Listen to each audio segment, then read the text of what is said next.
Hi viewers, welcome to our channel. Allu Arjun గారు arrest అవ్వడం మొత్తం దేశవ్యాప్తం కూడా సంచలనంగా మారిపోయింది. అంటే సంధ్య థియేటర్ దగ్గర జరిగిన తొక్కిసలాట కారణంగా అల్లు అర్జున్ గారి మీద కేసు నమోదైంది. ఇప్పుడు పోలీసులు అయితే అరెస్ట్ చేసేసారు. మరి అల్లు అర్జున్ గారిని అరెస్ట్‌ని ఏ విధంగా చూడొచ్చు? మరి సినిమా ఇండస్ట్రీ వాళ్ళు ఏ విధంగా చూస్తున్నారు? ఇప్పుడు ఇదే అంశం మీద డిస్కస్ చేయడానికి ప్రెజెంట్ మనతో పాటు ప్రముఖ ప్రొడ్యూసర్ త్రిపురనేని చిట్టిబాబు గారు ఉన్నారు. వారితో ఒకసారి డిస్కస్ చేసి తెలుసుకుందాం. సార్ నమస్కారం సార్. నమస్తే. సార్, అల్లు అర్జున్ గారు అరెస్ట్ అవ్వడం దేశవ్యాప్తం కూడా ఇప్పుడు చర్చనీయాంశంగా మారింది, సంచలనంగా మారింది. సో సినిమా ఇండస్ట్రీ వైపు నుంచి మీరు దీన్ని ఏ విధంగా చూస్తారు సార్? మీరేం ఇది చెప్తారు? చాలా అనైతికమైన అరెస్టు. ఏమాత్రం సబబు కాదు. ఎందుకంటే ఊరినే మా సినిమా వాడు, మా సినిమా హీరో అని అంటాం కాదు. నేను అడిగే ప్రశ్నలు కొన్ని ఉన్నాయి. ఇప్పుడు మీ ఇంటికి ఒక స్నేహితుడిని, ఒక వీఐపీని మీరు పిలిస్తే, మీ ఇంటికో, మీ ఆఫీస్‌కో, మీ ఫంక్షన్‌కో ఒక వీఐపీని పిలిస్తే, ఆ వీఐపీ వస్తున్నాడని తగిన అరేంజ్‌మెంట్స్ మీరు చేస్తారా?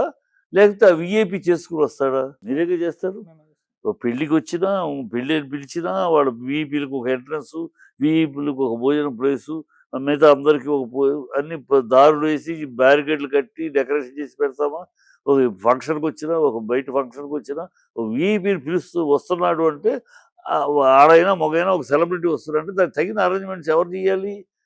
ఆ పిలిచిన వాళ్ళు చేయాలి. సంస్థో, ఆ ఇల్లో ఎవరో ఒకరు చేయాలి. ఇవాళ అట్లాగే ఇక్కడ తను వచ్చాడు. ఒక సినిమాలు ఫస్ట్ డే నాడు ఫస్ట్ షోకి హీరోలు వాళ్ళ సినిమాలు చూడడానికి రాకూడదు అనే చట్టం ఏం లేదు కదా. ఆ చట్టం తన హక్కు తనకొద్దు, తన సినిమా తను చూడడానికి వచ్చాడు. ఓకే. వచ్చేటప్పటికి ఈ థియేటర్‌లోకి టికెట్లు కొన్న వాళ్ళని కూడా థియేటర్‌లోకి వెళ్ళకుండా ఆపి బయటే ఆపింది ఎవరు? హ్మ్. ఏమన్నా అర్జున్ ఏమన్నా వాళ్ళెవరిని లోపలికి పంపించొద్దు, బయట ఉండమని అడిగాడా? లేదు కదా. మేనేజ్‌మెంట్ ఆపింది. పంపించకుండా. పోలీసులకి చెప్పాల్సింది ఎవరు? మేనేజ్‌మెంట్. పోలీసులకి చెప్పలేదు. ఆ! పోలీసులు లేట్‌గా చెప్పారు. మళ్ళీ పోలీసులు కంప్లెయింట్ అంటే మాకు లేట్‌గా చెప్పారని. లేట్‌గా చెప్పింది అంటే బాధ్యులెవరు? మేనేజ్‌మెంట్. ఇక్కడ దీంట్లో ఎక్కడ కూడా అర్జున్‌కి సంబంధం ఏముంది? అర్జున్ వచ్చాడు. వచ్చేటప్పటికి మేము జనాలను పంపించకుండా లోపల ఉంచేసి, అదే జనాలతో ఇది ఫస్ట్ టైమ్ కాదు. ఇదే సంధ్య థియేటర్‌లో ఇది ఎంతమంది హీరోలు రాలా? ఎప్పుడు రాలా? వచ్చినప్పుడల్లా అప్పుడన్నీ అరేంజ్‌మెంట్ చేశారు. నిన్న పర్టిక్యులర్ డే ఆ రోజు జరిగిన రోజు ఆ మేనేజ్‌మెంట్‌లో ఉన్న వాళ్ళు తప్పు ఇర్రెస్పాన్సిబుల్‌గా బిహేవ్ చేశారు. పర్వాలేదు చూసుకుందాం అనుకున్నారా? లేకపోతే పోలీసులకు డబ్బు కట్టాలి ఎందుకు అనుకున్నారా? ఏ కారణం అయితే పోలీసులకు చెప్పలేదు. ఇతను సడెన్‌గా వస్తే ఇతను తప్పు. సడెన్‌గా 3 గంటల ముందే మొత్తం సోషల్ మీడియా అంతా హల్చల్. సంధ్యా థియేటర్‌కి సంధ్యా థియేటర్‌కి అర్జున్ హల్చల్ ఉంది. సో, అందరికీ తెలుసు. సో, అలాంటప్పుడు వస్తున్నాడు పోలీసులకి ఇన్ఫార్మ్ చేయటం, బ్యారికేడ్స్ పెట్టడం, ఒక దారి. గతంలో వెళ్ళాం. మేము వెళ్ళాం సినిమాకి ఫస్ట్ డే. వెళ్ళినప్పుడు అన్నీ ఒక వీళ్ళందరూ టికెట్లు కొన్నవాళ్ళు థియేటర్‌కి వెళ్ళిపోయేవారు. లోపలికి వెళ్ళిపోయేవారు. ఆ తర్వాత వీళ్ళు బయటకొచ్చారు. కొంచెం తక్కువ జనం ఉంటారు. బయట జనం తప్పితే మామూలు బ టికెట్లు వాళ్ళే 1000 మంది కదా. థియేటర్ జనాలంటే వాళ్ళే 800 మంది. అవును. 800 వాళ్ళు ఇంకా బయట దీన్ని చూసి క్రౌడ్‌ని చూసి వచ్చేవాళ్ళు. సో, అదే వాళ్ళు వెళ్ళిపోతే 800 మంది వెళ్ళిపోతే 100, 200 ఉంటారు. పోలీసులు సరి చేసుకుంటారు. హ్మ్. So, it's total disastrous failure, irresponsibility of the management. హ్మ్. దీనికి ఇట్లా ఇతన్ని దూషించేస్తారు. ఇతను దోషి ఎట్లా అవుతాడు? ఇదే లాజిక్ కనుక ఇలా అయితే చచ్చిపోతే వాళ్ళకి సంబంధించిన వాళ్ళందరూ ఇన్సిడెంట్‌లో ఉన్నవాళ్ళందరూ దోషులేనండి అనంటే, హ్మ్. అప్పుడు మరి రాజమండ్రి పుష్కరాల్లో 36 మంది చనిపోయారు. హ్మ్. అక్కడ దాని దోషులు ఎవరు? చంద్రబాబుని అరెస్ట్ చేశారా? చంద్రబాబుకి నోటీసులు పంపించారా? 32 మంది అది నడిపింది చంద్రబాబు. పర్మిషన్ ఇచ్చింది చంద్రబాబు. షూట్ చేసింది ఇంకో డైరెక్టరు. అవును. మరి వాళ్ళని కదా అరెస్ట్ చేయాలి. 36 మంది చనిపోతే అప్పుడేమో intelligence failure. It is not ఎవరు మనుషుల తప్పు కాదు. Intelligence failure. హ్మ్. అందువల్ల అనుకోకుండా జనాలు ఎక్కువ చేశారు ఎక్స్‌పెక్టేషన్ అందుకని చెప్పారు. మరి ఇక్కడ అంతే మేనేజ్‌మెంట్ ఫెయిల్యూర్. అందువల్ల జనాలు వచ్చారు. దానికి చంద్రబాబు అక్కడ శిక్షార్హుడు కానప్పుడు మా అల్లు అర్జున్ ఎలా శిక్షార్హుడు అవుతాడు? రీజనబుల్లా కాదా? అవును. అక్కడైతే ఇక్కడ అవ్వాలి. ఇక్కడ కాదంటే అక్కడ కాదు. హ్మ్. అంటే చట్టం ప్రాంతానికి ఒక రీతిగా, వ్యక్తికి ఒక రీతిగా చట్టం ఉంటుందా? హ్మ్. ఈ పోలీసులు చట్టాన్ని అలా ఇంటర్‌ప్రెట్ చేస్తారా? ఇయన్నీ ఆన్సరబుల్ క్వెషన్స్. వాళ్ళేదో అత్యుత్సాహం కనపడతాది. ఏదో 2:30కి హియరింగ్ ఉంది. 4 గంటలకు తీర్పొస్తది. ఈ 4 గంటలకు తీర్పొచ్చే లోపల ఈయన్ని తీసుకెళ్ళి జైల్‌లో పెట్టేయాలి. హ్మ్. ఆ తీర్పు కోర్టులో 4 గంటలకు తీర్పిచ్చినా కూడా అది ఆన్ పేపర్ అయి చేసి కంప్యూటర్‌కొచ్చి 6 అయిపోద్ది. అది సంతకం పెట్టాలి. జడ్జి గారు పైనుండగా సంతకం పెట్టరు. ఆయన జడ్జి 5 గంటలకు దిగిపోయినాక గానీ అన్నిట్లి మీద సంతకం పెడతాడాయన. అవును. అంటే వాళ్ళొచ్చి సంతకం పెట్టి వచ్చేప్పటికి 6 చీకటి పడిపోద్ది. జైలు రూల్స్ ప్రకారం 6 తర్వాత ఎవరిని విడుదల చేయరు. సో, హ్మ్. ఈ లోపల ఈయన్ని కూర్చోబెడితే విడుదల చేయరు. రేపు శని, ఆదివారం 2 రోజులైనా ఉంటాడు లోపల. ఓకే. కోర్టు తీర్పు అర్జున్కి ఫేవర్గా వచ్చినా జైల్లో ఉంటాడు. హ్మ్. అందుకు ఏదో ఈ 2 రోజులు ఆ కక్ష సాధింపులాగా ఉంది. ఓకే. కనీసం 2 రోజులైనా చేయాలి. మనం ఏం చేయలేకపోతాం. సినిమాని ఆపాలనుకున్నాం, ఆపలేకపోయాం. కనీసం ఈ కసైనా తీర్చుకోవాలన్నట్టు ఉంది. ఈ కసైనా తీర్చుకోవాలి. కనపడుతుంది ఇంకోటి కనపడట్లేదు. ఓకే. సార్ దీని వైపు పొలిటికల్ ఏమన్నా ఉందా? ఇప్పటికే కేటీఆర్ గారు కూడా ట్వీట్ చేశారు, ఖండించేశారు. ఆహ్, ఎవరైనా ఖండిస్తారు. కేటీఆర్ గారు నిజాయితీగా ఖండించారు. హ్మ్. ఎవరైనా ఖండిస్తారు. అసలు చనిపోయాడు కరెక్టే. బాధాకరమే. ఎవరు కాదన్నారు? హ్మ్. బాధాకరం. తను మోరల్‌గా అతను చేస్తున్నాడు. ఇంకా చేస్తాడు. ఓకే. తను కారకుడు అనటానికి ఎట్లా అని. కారకుడు మేనేజ్‌మెంట్ అయితే మిస్‌మేనేజ్‌మెంట్ అది ఆహ్, బ చే పో అతనిది వి వచ్చిన గెస్ట్‌ని అంటే ఎట్టా అది?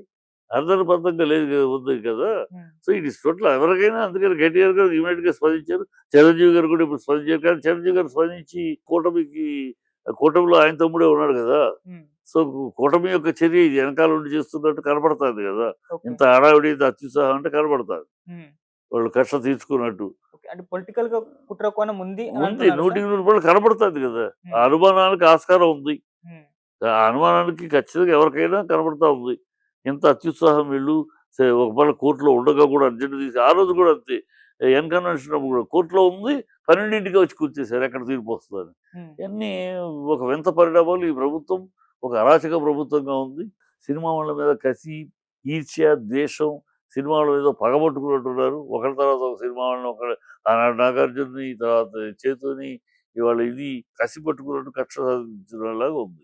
ఇక్కడ బీఆర్ఎస్ శ్రేణులు ఇంకోటి కూడా ట్వీట్ చేస్తున్నారు సార్. అల్లు అర్జున్ గారు స్టేజ్ పైన రేవంత్ రెడ్డి గారి పేరు మర్చిపోయారు. దీన్ని దృష్టిలో ఉంచుకునే రేవంత్ రెడ్డి గారు ఇటువంటి నిర్ణయం తీసుకున్నారు అన్న దాన్ని నాకు బీఆర్ఎస్ శ్రేణులు వైరల్ చేస్తున్నారు. ఆ యాంగిల్ ఉండుంటుందా సార్? ఆ యాంగిల్ ఉన్నా లేకపోయినా హ్మ్. ఆ మాట దానికోసం కాదు గానీ, ఆ యాంగిల్ రాకపోయినా ఈ కూటమి యొక్క ఈ కూటమి సర్కార్ ఉంది కదా! హ్మ్. కూటమి సర్కారు యొక్క ఇన్‌స్టిగేషన్ ఉండే అవకాశం ఉంది. ఓకే. ఎందుకంటే అతను అక్కడ ఉంటున్నాడు. అదే అర్జున్ గనక ఆంధ్రాలో ఉంటే ఈ పాటికి ఎప్పుడో చేసేవారు. ఏదో ఒక సాకు పెట్టి. అందుకనే ఆంధ్రాలో కేస్ పెట్టారు కదా! ఎలక్షన్‌లో వెళ్ళినప్పుడు ఆయన జనాల్ని ఇక్కడ ఇది జరిగింది పర్మిషన్ లేకుండా వెళ్ళారు. అది కేస్ పెట్టి అది కేస్ కొట్టేసింది కోర్టు. హ్మ్. అక్కడ కుదరలేదు. అందుకని ఇక్కడ పెట్టారు. హ్మ్. మీకు అర్థమవుతుందా? అక్కడ కేస్ ఎప్పుడైతే అప్పటిదాకా ఇక్కడ ఏం లేదు. అక్కడ ఎప్పుడైతే కేస్ కొట్టేసిందో కోర్టు, అతను ఎలా పర్మిషన్ అంటే చెప్పాడు. దాని తర్వాత జనాలొస్తే అతనేం చేస్తాడు? సో, అతను తప్పు కదా! అతన్ని దోషిగా పెట్టడానికి లేదు. కేస్ కొట్టేశారు. ఓకే. ఆ కేస్ కొట్టేసారు. అక్కడ పోయి ఆ గవర్నమెంట్‌లో వాళ్ళు చేయలేకపోయారు. హ్మ్. అందుకని ఎనకాల నుంచి ఈ గవర్నమెంట్‌తోటి చేయించారు. అది కనపడతది కొట్టొచ్చినట్టు. సార్ కూటమిలో ఎవరు లేరు. పవన్ కళ్యాణ్ గారు కూడా ఉన్నారు. సో, పవన్ కళ్యాణ్ గారు బంధువే. మళ్ళీ చిరంజీవి గారు కూడా ఇప్పుడే ఇంటికెళ్ళేసి ఫ్యామిలీ కూడా ధైర్యం చెప్పారు. అంటే ఈ వీళ్ళంతా స్థాయి ఏమో అరెస్ట్ చేయించే ఈళ్ళంతా స్థాయి వరకెళ్తారంటారా అంతే సార్? చిరంజీవి గారు ట్వీట్ చేయటం పక్కన పెట్టు బాబు. హ్మ్. ఈ పవన్ కళ్యాణ్ ఇప్పుడు నడుస్తున్న ప్రభుత్వం రెడ్ బుక్ ప్రభుత్వం. హ్మ్. పగ సాధింపు ప్రభుత్వం. కక్ష సాధింపు ప్రభుత్వం. ఈ చ పవన్ కళ్యాణ్ ఆల్రెడీ చెప్పాడు కదా! అందరిని తాట తీస్తాను, తోలు తీస్తాను, అది తీస్తాను, ఇది తీస్తాను చెప్తానే ఉన్నాడు కదా! అతని భాష అదే. అతని చర్యలు ఆయనేదో పెద్ద ఉంటాడని నేను నమ్మట్లా. ఓకే. అతను ఒక ఎక్సెంట్రిక్ మనిషి. హ్మ్. ఏ ఏ ఎమోషన్‌లో, ఏ ఆవేశంలో ఏం మాట్లాడతాడో అది మాట్లాడతాడు. కనుక అతను ఇంత ఇంత విశ్లేషణగా, ఇంత విజనరీగా ఆలోచిస్తాడని నేను అనుకోవట్లా. రెడ్ బుక్‌ని ఫాలో అవుతున్నారు. ఇక్కడ మిస్ అయింది. కనుక అక్కడ ఉన్నాడు. అక్కడ ఏం చేయాలో చేస్తున్నారు అంతే. దాన్ని అడ్డుకునే ధైర్యం గాని, అడ్డుకునే స్థైర్యం గాని పవన్ కళ్యాణ్‌కి లేదు. హ్మ్. ఎందుకంటే పవన్ కళ్యాణ్ 10 ఏళ్ళు చంద్రబాబు ముఖ్యమంత్రిగా ఉంటాడని తాళం వేయటం మొదలెట్టినాక ఇంకా అతను ప్రశ్నించే ధైర్యం ఎక్కడిది? కనుక అవి ఉన్నాయి. కంటి వాష్‌గా అవునా! అరెస్ట్ చేశారా? అరెరే! సరే చట్టం దాని పని అది చేసిపోతుంది. మనం ఏం చేస్తాం అని వాగేసారు తప్పితే ఇప్పుడు చిరంజీవి గారు తప్పక రేపు స్పందించారు. లేతే ఆయన స్పందించేవాడు కాదు. తప్పదు. తప్పదు. మరీ మేనల్లుడిని డైరెక్ట్‌గా అరెస్ట్ చేస్తే కూడా స్పందించకపోతే బాగోదు అనుకుని స్పందించాడు. ఓకే. ఆ స్పందన వల్ల పెద్ద ప్రయోజనం ఏముంటది? ఓకే. ఎందుకంటే గవర్నమెంట్‌లో ఉన్నదే ఆయన తమ్ముడు. ఇక్కడ గవర్నమెంట్‌లో ఉన్నది వాళ్ళ మిత్రుడు. ఆ చంద్రబాబు శిష్యుడు, చంద్రబాబు మనిషి. ఇంకేముంది? ఓకే. ఇంకెవరు వాళ్ళకి ఈయన చెప్తాడు. ఈయన మాట వాళ్ళే వింటారు. సార్ 'అల్లు అర్జున్' గారి అరెస్ట్ కంటే ముందే థియేటర్‌కి సంబంధించిన ముగ్గురిని కూడా అరెస్ట్ చేశారు సార్. ఇప్పుడు ఆ అరెస్ట్‌లో భాగంగానే ఇటు 'అల్లు అర్జున్' గారి పైన కూడా కేసు నమోదైంది కాబట్టి అరెస్ట్ చేయాల్సొచ్చింది అని కూడా అంటున్నారు. అరెస్ట్ చేయాల్సొచ్చిందంటే ఉన్న 10 మంది అరెస్ట్ చేయాలంటే ఏమి రీజన్స్? ఉన్న సెక్షన్స్ పెట్టారు. ఆ సెక్షన్ ఏదో మర్డర్ అటెంప్ట్ సెక్షను. అవును. ఏం బుద్ధి లేదు. ఎట్లా మర్డర్ అటెంప్ట్ అతనవుతాడు? అతను ఎట్లా రెండు లాగాడా? లేకపోతే అతను దిగి వాళ్ళ మీద పడ్డాడా? ఏంటి మర్డర్ అటెంప్ట్ ఏంటి? నాన్ బెయిలబుల్ ఏంటి? ఒక వీఐపీ వచ్చాడు. అక్కడ జరిగింది కలామిటీ. ఆ కలామిటీ జరిగినప్పుడు దానికి ఆ అరేంజ్‌మెంట్స్ లేకుండా ఇర్రెస్పాన్సిబిలిటీ ఎవరో వాళ్ళు. అందుకు వచ్చిన గెస్ట్‌ని, వచ్చిన వీఐపీ‌లని సెలబ్రిటీని అరెస్ట్ చేస్తారా? ఏ కారణం అండి? సెలబ్రిటీ వల్ల మర్డరు అనటానికి ఏం కారణం? ఆయన సినిమా వల్ల మర్డర్. సినిమా వల్ల సినిమాకొస్తే ఎందుకు రావాలయ్యా? అడిగితే అసహ్యంగా ఉండదు. బిడ్డను తల్లిని పోగొట్టుకొని ఉన్న మనిషిని అడిగితే నీకు ఇర్రెస్పాన్సిబుల్ పేరెంట్‌వి కాదు నువ్వు. ఇంత హడావిడి జరుగుతా ఉంటే ఇంత రాత్రిపూట బిడ్డని వేసుకొస్తావా? Are you a irresponsible father? Are you a responsible husband? No, you are irresponsible parent. అనొచ్చు కానీ ఇప్పుడు ఎందుకు ఆ మాట అంటలేదు మనం? నిజంగా అయితే మాట్లాడాలి, నిజాయితీగా అయితే. అవును. కానీ ఎందుకు మాట్లాడినా తల్లిని భార్యని పోగొట్టుకున్నాడు, బిడ్డ సావు బతుకులో ఉన్నాడు. ఈ పరిస్థితిలో ఆయన ఒక మాటని ఆయన ఆయనలో తప్పుని చెప్పడం కరెక్ట్ కాదని ఊరుకుంటాం. అదైతే మన అర్జున్ ఎలా అవుతాడు? అర్జున్ ఏ కారణమైన సెక్షన్‌లో పెట్టారు మీరు? ప్రత్యక్షంగా ఆయన ప్రమేయం ఏమిటి? ప్రత్యక్షంగా ఆ సావుకి ఆయన ఎలా కారకుడవుతాడు? తొక్కిసలాటలో చనిపోయారు. ఆ తొక్కిసలాటని ఏర్పాటు చేసింది అర్జున్ ఏమైనా ఏర్పాటు చేసాడా ఆ తొక్కిసలాట? ఈ బ్లాక్‌లో ఉండాలంటే వాళ్ళు ఈ బ్లాక్‌ని చేసి ఆయన డాన్స్ చేసారు. ఆయన చూసి అందరూ డాన్స్ చేసారు, పరిగెత్తారు, చచ్చారు. ఏం చేయలేదే. అదంతా మేనేజ్‌మెంట్. లోపలికెళ్ళాల్సిన ఎవరు? బయట ఉండాల్సినోళ్ళెవరు? థియేటర్ మేనేజ్‌మెంట్ చూసుకోవాలి. పోలీసులకి ఇన్ఫార్మ్ చేయాలి. ఏంటి అని. సెలబ్రిటీలా చూసుకుంటాడు. ఈయనే పోలీసులకు చెప్పుకొని, ఈయనే అరేంజ్‌మెంట్ చేసుకొని నేనొస్తాను అని మీరు రండి అని చెప్తే వినటానికి కూడా వింతగా లేదది. అవును. అది చూడాలి. అందుకనే ప్లాన్డ్ అంటున్నాను. Okay. It is created, pre planned సిస్టమ్‌లో చేస్తున్నారాళ్ళు. ఓకే. సో ఇప్పుడంటే కోర్టులు అల్లు అర్జున్ గారి పట్ల ఏ నిర్ణయం తీసుకోబోతుందని సర్వత్రా కూడా దేశవ్యాప్తంగా కూడా ఒక చర్చ అయితే జరుగుతుంది సార్. మీకున్న అనుభవం ప్రకారం, మీకున్న నాకు నాలెడ్జ్ ప్రకారం ఏం జరిగే అవకాశం ఉందంటారు నాకున్న సార్? అనుభవం ప్రకారము హ్మ్. ఈ 4 గంటలకు 2:30 కోర్టు 4 గంటలకు తీర్పొస్తది. ఓకే. ఆ 4 గంటల తీర్పుని ఎంత అర్జెంట్‌గా వీళ్ళ లాయర్స్ గాని వీళ్ళు చాలా తీర్పు ఆయన అన్నాక హ్మ్. ఆయన జడ్జి కిందకి దిగినాక గాని సంతకాలు పెట్టాయని. ఓకే. వీడు జడ్జిమెంట్ అప్పుడు చెప్పేస్తారు ఆయన. హ్మ్. చెప్పిన వాళ్ళు టైప్ చేస్తారు. అటు మీద జడ్జి స్టాంప్ వేసి సంతకం ఎయ్యాలి. అది ఎప్పుడు చెప్తాడు ఆయన? 5 గంటలకి సీట్ నుంచి దిగినాకే. ఓకే. ఆ సీట్‌లో ఉండగా మళ్ళీ నెక్స్ట్ ఈ కేసు అవ్వగానే నెక్స్ట్ వెళ్ళిపోతా ఉంటారు వాళ్ళు. ఇయన్నీ అప్పుడు రాసుకుంటా ఉంటాడు అక్కడ రిజిస్ట్రారు. అయిపోయినాక ఆయన టేబుల్ మీద పెడతాడు ఈ రూమ్‌లో. అప్పుడు సంతకాలు పెడితే అప్పుడు ఆర్డర్ రిలీజ్ అవుద్ది. ఓకే. ఈ ఒట్టి నోటితోటి చెప్పి జడ్జిమెంట్‌కి రిలీజ్ చేయండంటే అది చెయ్యరు. హ్మ్. అదే వాళ్ళకి ఆన్ పేపర్ రావాలి. అదే ఆర్డర్ కింద లెక్క. అథెంటిసిటీ. ఆర్డర్ వచ్చేటప్పటికి 6 అవుద్ది.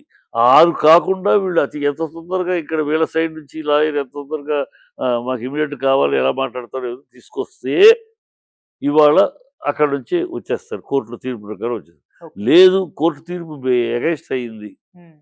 ఎగైన్స్ట్ అయితే ఇది లోపల పెట్టేస్తారు. 15 రోజులు చెప్పండి. రిమాండ్ ఇస్తది కోర్టు. హ్మ్. 15 రోజుల తర్వాత ఇంకా మర్డర్ అటెంప్ట్ కనుక ఇంకో 15 రోజులు అట్లా చేస్తారు. పెద్ద లాయర్‌ని పెట్టుకుంటారనుకో. ఎంత పెద్ద లాయర్‌ని పెట్టినా 15 రోజులు మినిమమ్. Okay sir. ఇవాళ అందుకనే వాళ్ళు ప్లాన్ చేస్తారు. 15 రోజులు ఫస్ట్ వాయిదా ఇవాళ కోర్ట్ దగ్గరికి వెళ్ళగానే 15 డేస్ ఇంప్రిజన్మెంట్ అంటాడాయన. As per guidelines. హ్మ్. అది ఉంటది. కోర్టు తీర్పు మీద ఆధారపడి ఉంటుంది. 2:30 గంటలకు ఉన్న హియరింగ్ హ్మ్. ఏమి తీర్పు వస్తుందో దాని మీద ఆధారపడి ఉంది. అది వచ్చినాక వీళ్ళ యొక్క ఫాస్ట్ మూవ్‌మెంట్ ఎంతవరకు ఉంటుంది లేకపోతే ఇవాళ గనక 6 గంటల లోపు తీసుకురాకపోతే హ్మ్. రేపు శనివారం, ఎల్లుండి ఆదివారం. సో, రేపు, ఎల్లుండి గూడా ఉంటాడు లోపల. ఓకే. మండే దాకా ఉండదు. వాళ్ళ కోరిక అదే. ఒక్క రోజైనా, 2 రోజులైనా లోపల పెట్టేసేసి సాధించేసాం. ఒక సెలబ్రిటీని లోపల పెట్టేసాం. ఒక చంద్రబాబు కంట ఆనందాన్ని చూడటానికి రేవంత్ రెడ్డి సంతోషంగా ఉంటాడు. అంతకన్నా లేదు. Okay sir. Thank you so